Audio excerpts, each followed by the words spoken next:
Polícia Civil.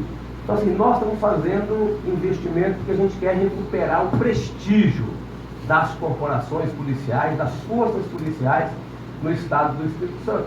E pode ter certeza, se a gente encaminhar e engrenar, tá certo? Uma economia que vai se recuperando, nós vamos caminhar também para a valorização pecuniária, porque nós sabemos que é importante valorizar com estrutura, com armamento, né, com condições de trabalho, mas eu sei que é importante também a gente caminhar na direção de valorização salarial.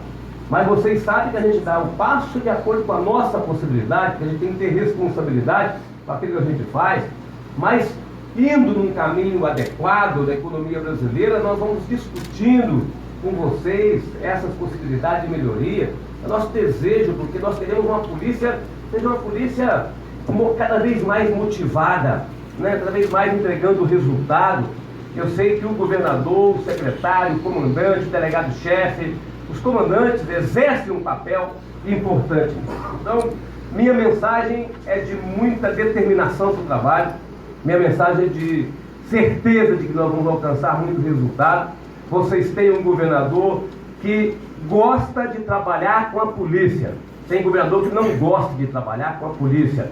Eu gosto da área de segurança pública, eu gosto de trabalhar com os policiais, porque eu reconheço e sei da importância desses policiais na hora que dão segurança à sociedade. Nossa política de segurança não é de enfrentamento ao crime, é de proteção à sociedade. Nossa política é de proteção à sociedade.